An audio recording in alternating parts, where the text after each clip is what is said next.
नमस्कार विद्यार्थी मित्रों, इकाई 4 की भाषा सज्जता हम समझ रहे थे। भाषा सज्जता का आज का विषय है कहावत। तो हमने कहावत 1 समझी, फिर से इसका पुनरावर्तन करते हैं और बाकी की 3 समझते हैं। तो कहावत किसे कहते हैं? लोगों के अनुभव पर आधारित कही गई और बाद में समाज में रूढ़ हो गई वो ऐसी बात या उक्ति को कहावत कहते हैं। यानी कि किसी घटना या प्रसंग का वर्णन करते समय प्रयोग किए जाने वाले रूढ़ और मार्मिक कथन, इसे कहावत कहते हैं। बराबर है।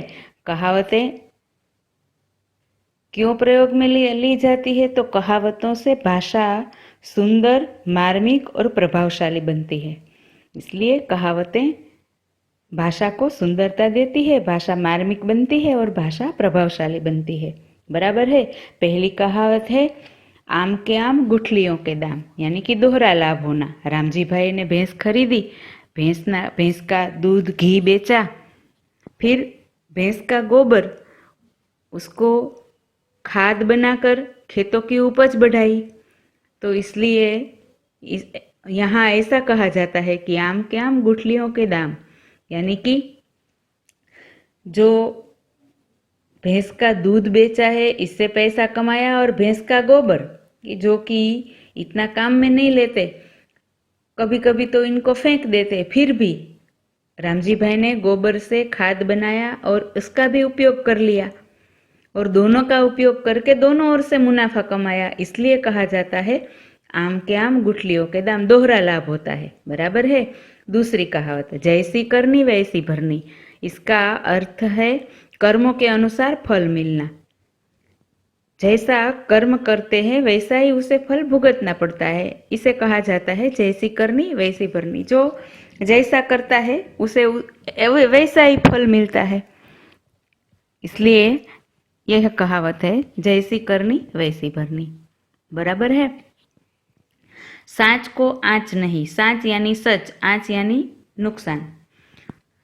तो सच्चे व्यक्ति को कोई भय नहीं होता। वहाँ ऐसा कहा जाता है कि साँच को आँच नहीं। जो सच्चा व्यक्ति है, जो झूठा नहीं है, बेईमान नहीं है, सज्जन है, उसे किसी बात का भय नहीं रहता। जो खराब काम करता है वह सदाए भय में जीता रहता है। जिसने झूठ बोला है, जिसने अच्छा बुरा काम किया है, तो उसे डर रहता है कि कहीं उसका झूठ पकड़ा न जाए, कहीं उसका बुरा काम सभी को पता न चल जाए। किंतु जो सच्चा है, अच्छा है, उसे किसी का भी भय नहीं होता। तो वैसे समय पर कहा जाता है साँच को आँच नहीं। चौथी कहावत है, काला अक्षर भैंस बराबर, यानी बिल्कुल अनपढ़। भैंस का रंग काला होता है, तो काला अक्षर भैंस बराबर, बिल्कुल अनपढ़, जो पढ़ा नहीं है, जिसे पढ़ना लिखना नहीं आता है, उसके लिए ऐसा कहा जाता है कि काला अक्षर भैंस बराबर। बराबर है। इन चारों कहावतों को आपको अपनी पक्की कॉपी में अर्थ सहित लिखना है। कहावत तो समझ में आ गई। बराबर है।